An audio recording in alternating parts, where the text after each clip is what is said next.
Verbal Graffiti with Cotter.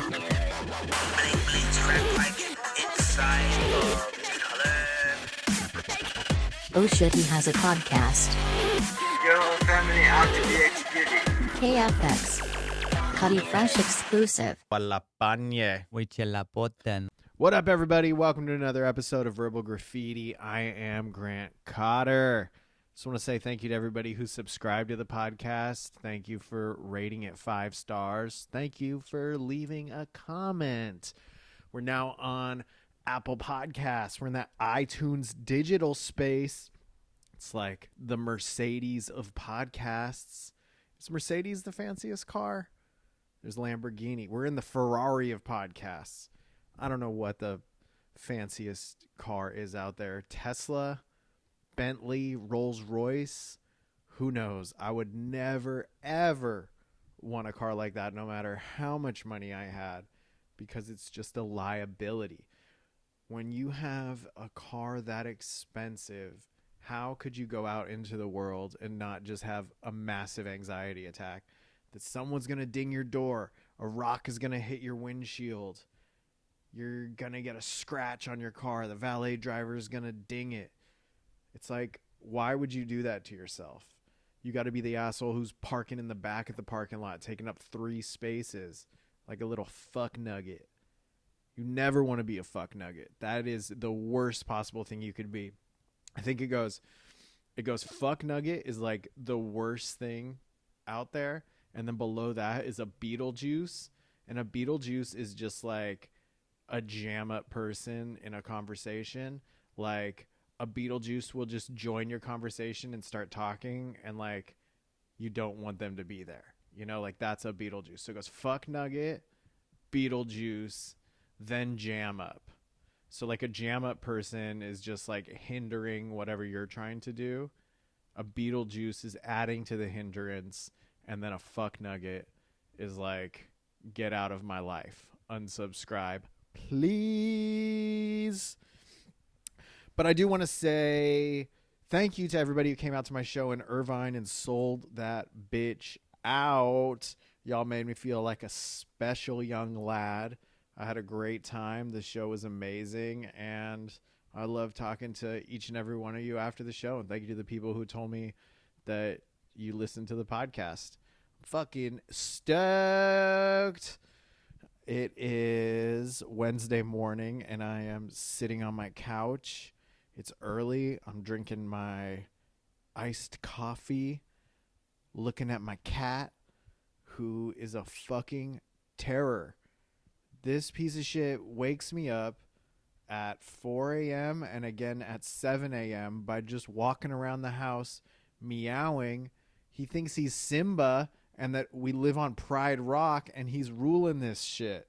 But that's not the case at all, because he is actually a hyena and I am Mufasa. This motherfucker lives in my Shadowlands and he needs to get it right. I don't know why he's meowing, why he feels like he needs to eat at those times. There's dry food for him. Why doesn't he eat the dry food? Why does he feel like he deserves to wake me up to get him a treat? This is like some weird control shit. I don't know what podcasts he's listening to. I don't know where he's getting these ideas. Maybe he smells other cats on me, because for some reason in my life, there's a sudden influx in felines. My homie is out of the country for a month, so I've been going to his house and feeding his cat. I got the street cat Ringo, who's like this gray cat who just like comes around, and I don't know if he's jealous, if he smells these other cats and he's trying to fuck with me or what. I never liked cats my whole life, and then now I'm just like in this cat world. My favorite is Ringo the street cat, because he's like me. He's just like out on the streets. He's getting wild. He's fending for himself. He's got some sticks and dirt in his fur. He sleeps on the ground.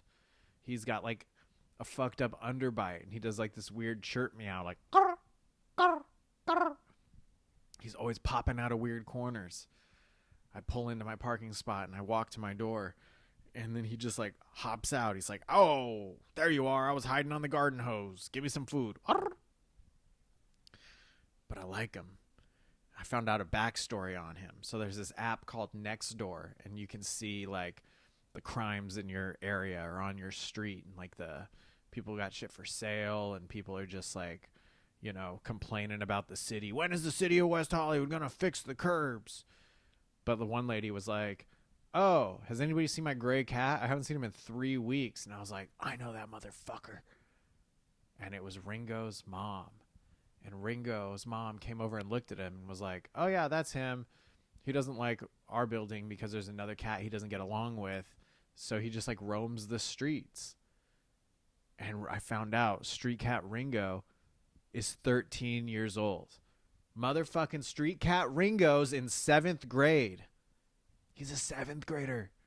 If he were a person, he could do pre-algebra if he were advanced enough.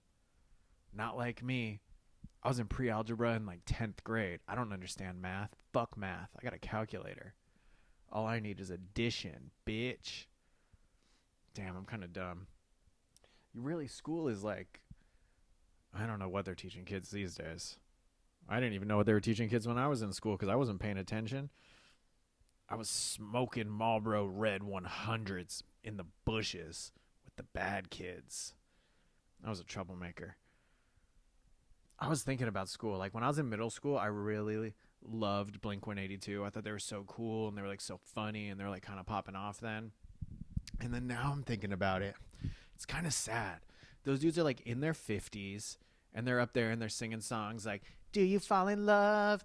It's first period. You can, like, dude, you're 50. Quit singing songs about falling in love in first period. It's weird to hear a 50-year-old man talk about a girl and a first period in the same sentence. And the one who really lost their rocker is fucking Tom DeLonge. He's out there chasing UFOs, fucking thinking he's having secret CIA meetings. Like he's the one who's going to connect us between Earth and ET.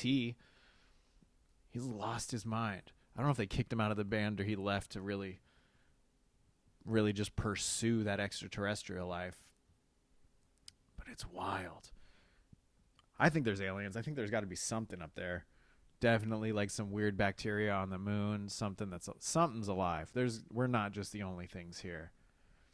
But how come when I was a kid, now I look at the sky, I'm like, that's a bright star, and someone's like, that's Venus. Oh, that's Mars. That's Jupiter. Like, how can you see planets now? Where was this when I was a kid? Nobody was ever like, you could see a planet. They're just like, those are stars, and the brightest one is the North Star. What? Where was Jupiter? Where was Mars? Where people are seeing this shit every night. Someone's like, look at that. It's Jupiter. You can see it. It's Uranus. How come nobody ever pointed this out to me when I was a kid? They're just like, they're stars, bro. Deal with it. Fucking space. I hope. Is Space Force a real thing? I don't pay attention enough to the news to really understand like what's going on, but I know like the president has started the Space Force. That sounds pretty badass. Is that a real thing or is this all a publicity stunt? Let Elon Musk take us to space, dude. That guy invented fucking Teslas and flamethrowers.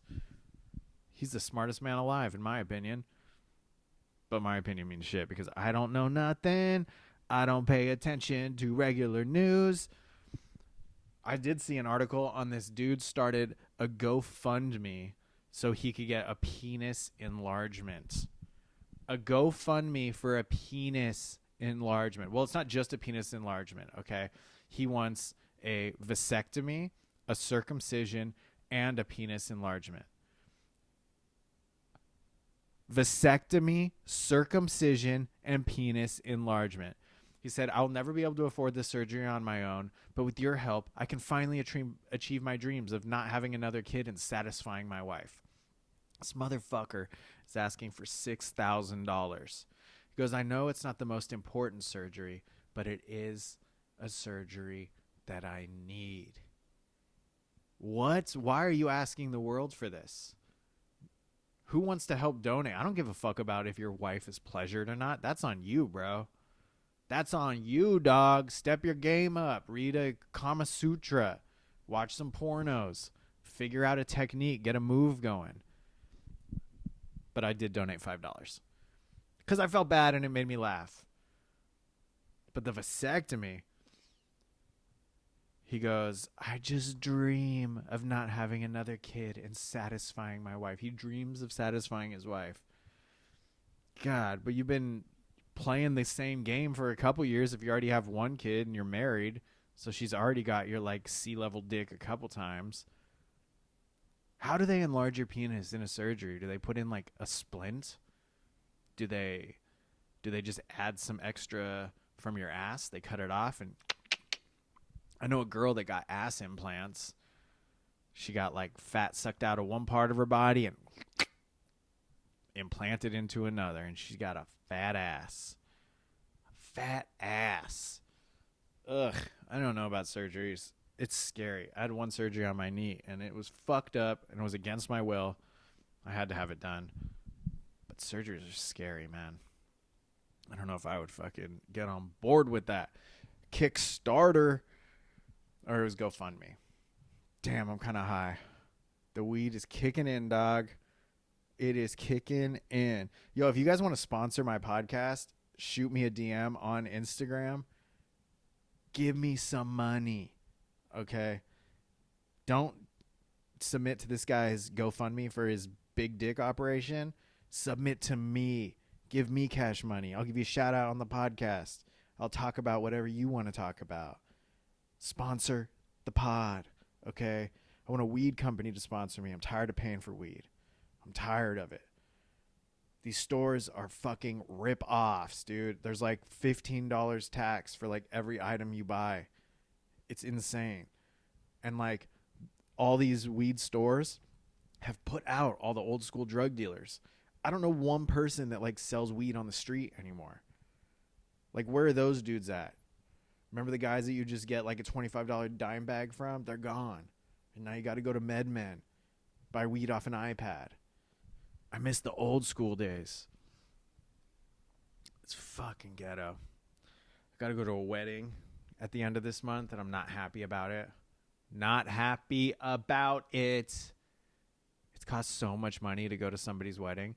It's like if it costs me over $1,000 to get to your wedding, I should get to go on the honeymoon too, and like partake in whatever action is happening there.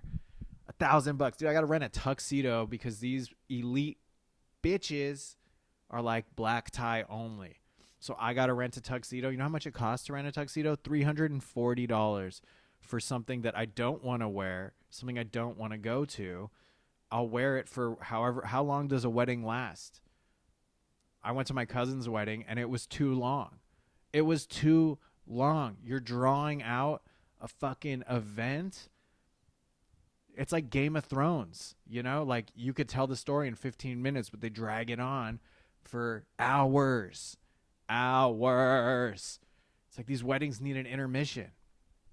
And like I don't drink, so like the aspect of having an open bar at something is mute. It's like that's not appealing to me. I'm paying $1,000 so I can go eat a $12 plate of chicken and drink sparkling water and fucking possibly dance to a Kool and the Gang song one time. Get the fuck out of here. Weddings are so expensive. They're spending like $100,000 on the wedding. It's like if I get married, like somebody just give me $100,000 and I won't get married. You know what's an even better thing is people should have the option to buy out of going to your wedding. Like that's a good GoFundMe. I want to put that on Shark Tank.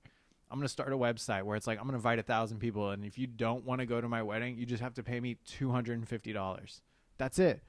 $250 will save you the cross-country flight, the tuxedo rental, transportation to and from the venue, the hotel. It'll save it. Save it. Give me $250. Fucking done. I'd rather just stay home and watch Survivor. I've been on this reality show kick where, first of all, Survivor, I hated it as a kid. I thought it was the dumbest show ever. And I remember when I was in like 8th grade, my dad made a Survivor audition tape, and I laughed so hard. I wish I could find it. I put that shit on YouTube. It would go viral in a second. He was like, "Hi, I'm Rex Cotter, and this is why I should be on Survivor." And then it was like him running down a beach, and then it cut to a next shot of him driving a boat, and then next shot an airplane in the sky. I don't know why the airplane was there, because like that has nothing to do with Survivor. But I wish I could find it. I would not last on Survivor at all because I don't know if you guys can tell by my body type, but I'm more of a gatherer than a hunter. I do like some sense of luxury.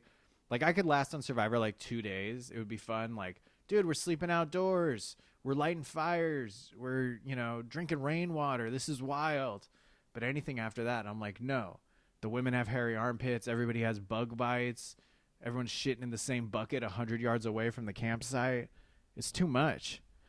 I don't know if I could really deal with that in a culpable kind of a way, especially being televised. Whew, get out of here. Reality shows are fucked up. People that like pop off from reality shows are like few and far between, but like people who have popped off and then they like revert to going on a reality show because they have nothing better to do. I was watching Shark Tank and it's always NFL players and like actors from the 80s that are like trying to pitch a product. Or Lindsay Lohan's Beach Club, whatever fucking show that was, where she was managing like some cafe on the fucking Greek sands. What happened to hot Lindsay Lohan, the little hot redhead who used to give me boners in 10th grade? Where did she go? She's like fucking been replaced by some Reno cocktail waitress with some scraggly ass voice from smoking menthol cigarettes too long. That show was a fucking disaster. Lindsay Lohan's Beach Club made Fyre Fest look like the Met Gala. It was just awful. But I watched it, so I guess, I'm the terrorist in that situation. You know what I was doing? When I watch shit like Lindsay Lohan's Beach House, I'm instantly becoming a Beetlejuice. Like, I upgrade, like, my chill factor to, like, damn, I'm kind of like a jam-up borderline Beetlejuice. That's what I do with my life. I went to Disneyland last week. That was pretty tight. I went with some people who, like, go to Disneyland. They have, like, a year annual pass. And I've talked a lot of shit in the past about people who have annual passes. Because it's always like the same type of person. It's always like a bigger girl. And she's got like pink streaks in her hair and wearing too much like Disney pins and got the fucking mouse ears and is like eating fucking pretzels shaped like Mickey Mouse on Instagram. It's like that is such a specific subculture, the like Disneyland overgoer. But I tell you, I went and I had a fucking great time. We did it right. They've been so many times, it's just locked and loaded. We didn't wait more than like 25 minutes for any ride. We went on 16 rides. They asked me, do you want to see the fireworks? And I go, I don't give a fuck about fireworks. You've seen one firework, you've seen a million. Fireworks are only fun if you have them, if you're the one lighting them. But we went, and I thought me saying I didn't want to see the fireworks was like an indication that like I don't want to be here when it's dark. Okay, we got here, it's 10 a.m. I want to get the fuck out and go home.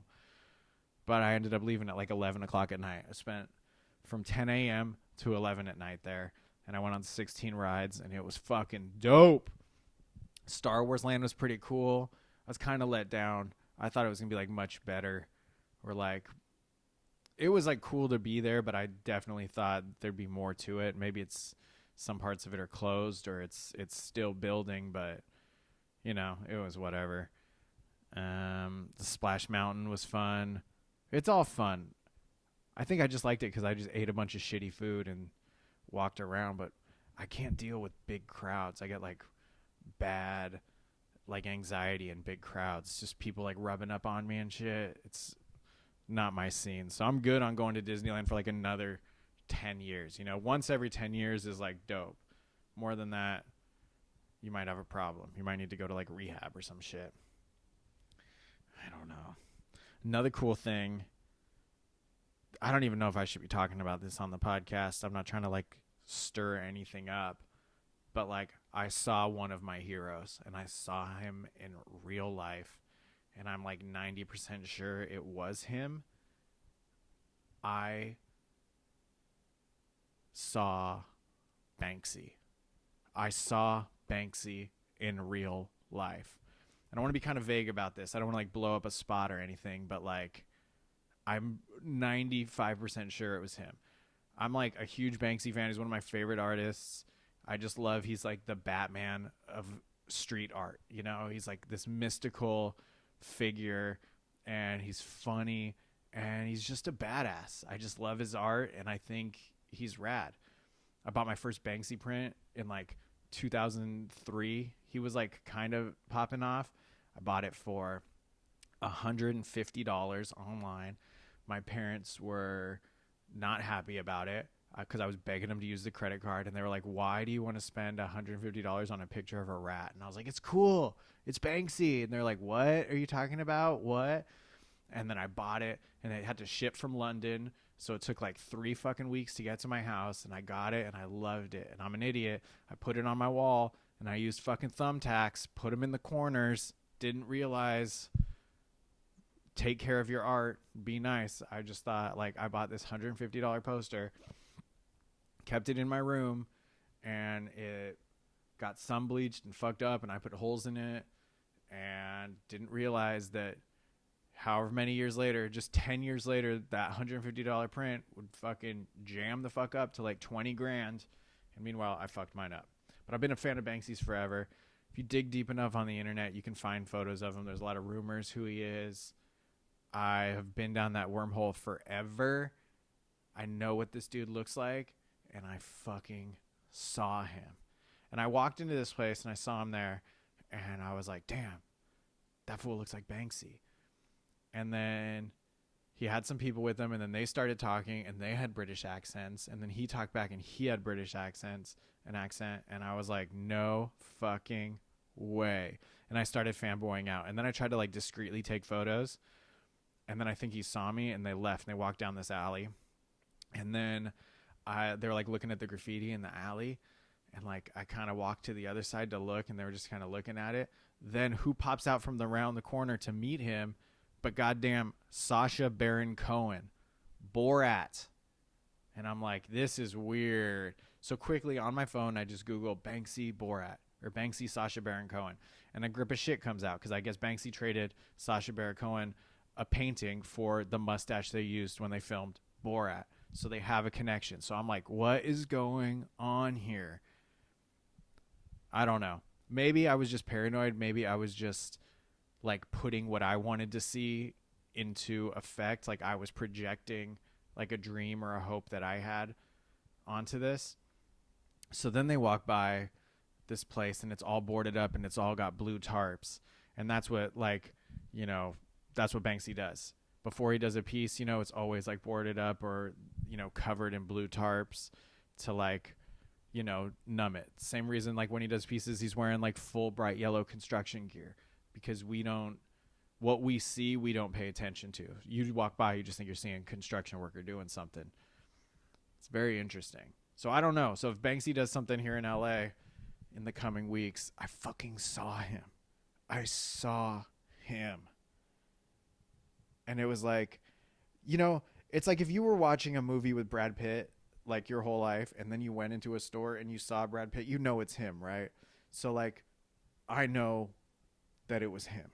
I know that I saw Banksy, and I feel special. And I told my friend, and he's like, you're fucking creepy, dude.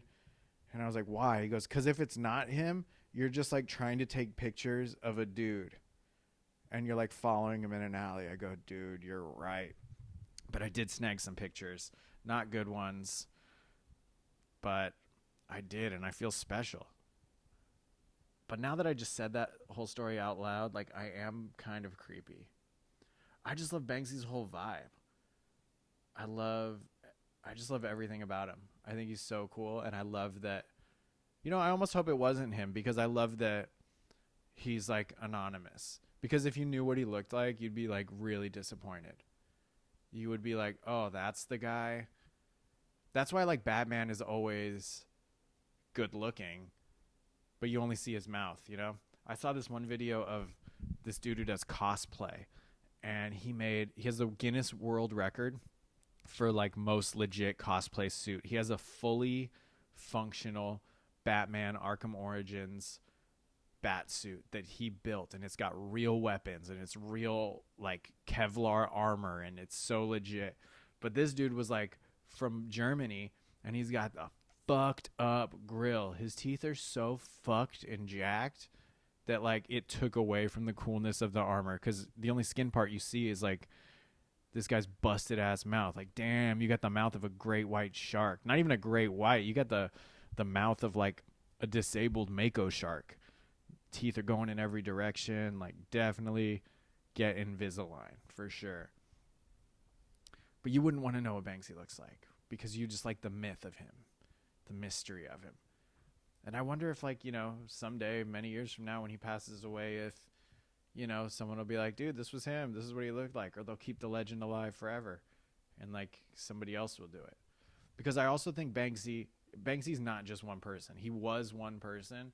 But at this point, it's like a team, It's like a mini company, a little corporation. He's got people that help him. Designers, painters, sculptors, marketing strategists. He's got everything. He's a fucking well-oiled machine at this point, but I feel like I saw the guy. And I'm stoked on it. It like really made my day and made me happy. Then I went to the grocery store afterwards and I saw too many people with wigs. I don't know if it's like an old West Hollywood thing, but Santa Monica Boulevard, Gelson's. I don't like shopping at Gelson's. Prices are too jacked up. You want to get a steak there, it's like $32. Get the fuck out of here. Chicken breast, $22. Suck my dick. I'm not paying that for a chicken breast. But I was in there, I was buying shit, and it's all like these super old people. And they were wearing wigs that I don't even think would have looked good 20 years ago. I don't know if they've been wearing the wigs that long. But like something about when the hair still kind of looks new, but your body looks real old. You know what I mean? Like, say you were driving like a fucked up, dirty convertible, but then you get a new black top. Like, it doesn't match. And the wig was like kind of big. Just too many people with wigs. Wigs are just hair hats. Why can't you just enjoy being bald? I understand everyone's vain, but like when you're old, nobody gives a fuck. Nobody's judging about your hair. They're just astonished you're still alive. They're not like, God damn, he's 93 years old. If only he had hair, though. No, they're like, 93 years old. Holy shit, dude. What was it like before electricity? I don't even know. Maybe there was electricity before 93 years. I'm not good at school stuff. I'm not good at math. I'm not good at school shit. But guys, I hope you come to a stand-up show. I'm cruising around. I'm headlining the Hollywood Improv this coming Monday, August 5th at 7:30 p.m. Hope you roll out to that show. I'm in Orange County at Ohana and Sunset Beach on August 14th. I'm at the Madhouse Comedy Club in San Diego August 16th and 17th. And I'm at Caroline's on Broadway in New York City on August 20th with the motherfucker from the previous episode, Crazy Thomas Dale. August 20th, New York City. I hope you guys roll out to a show because stand-up is my favorite thing to do. It's the dopest thing to do. And I would love it if you will be there. So come on out to a show. Dude, if you guys are digging the podcast, I hope you just tell your friends to listen. I hope you tell your enemies to listen. I hope you tell the complete strangers. I hope you subscribe. I hope you comment. I hope you leave a 5-star review. Let's juice this podcast up. I'm trying to get that sponsorship money. Okay? Sponsorship money. Fund my penis enlargement. Just kidding. That wasn't me. That was some dude in England. But I did go back on GoFundMe and try to look for it. And there are so many people who are 56 results found for dudes trying to get a GoFundMe for penis enlargement. And some are obviously jokes. Okay? Some are clear jokes. Penis enlargement, he's got a picture of a huge lifted Chevy. Like, okay, I see the humor in that. One is for a woman. It's 2019. And that could be like a real thing that she's doing. This fool from Orlando looks like he has been to jail multiple times and got like a neck tattoo from a homie. Like didn't go to a store, but like knew a guy with a gun and just like blasted up someone's name on his neck or probably an inspirational quote. Looks like he tried to be in a boy band in 1998 and didn't work out for him. Another dude looks like, this is a genuine photo because this guy from Wales in the United Kingdom, like there's just a look of like sensitivity in his eyes. And he looks like he would benefit from the surgery. He looks like an insult. I don't know if you know what an insult is. An insult is like a weird group of like people on the internet who like can't get pussy, like sad dudes kind of a thing. This dude, it could be a joke by his face. Yeah, they all look like jokes except this one dude from the UK. His looks real, you know? I'm a simple guy with a small package and would love to have some confidence. Yeah, so this dude, like, I mean, he hasn't reached any money. No money, and he created it on July 2nd. Poor guy. Should I donate to him? I don't know.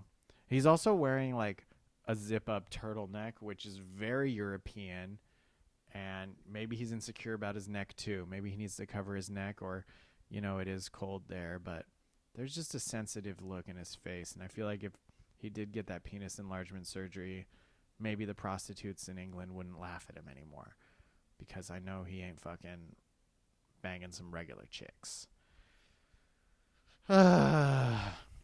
Anyways, guys, that's this episode of Verbal Graffiti. Thank you for listening. Next week, I got a rad guest, one of my favorite comedians of all time. She's hilarious. Her name's Chase Bernstein, and I'm stoked to record an episode with her. As always, I'm Grant Cotter. Thank you so much for listening. I hope you guys have a great day. Don't smoke crack. Peace. Your whole family out to be executed. KFX. Cutty Fresh exclusive. Palapañe.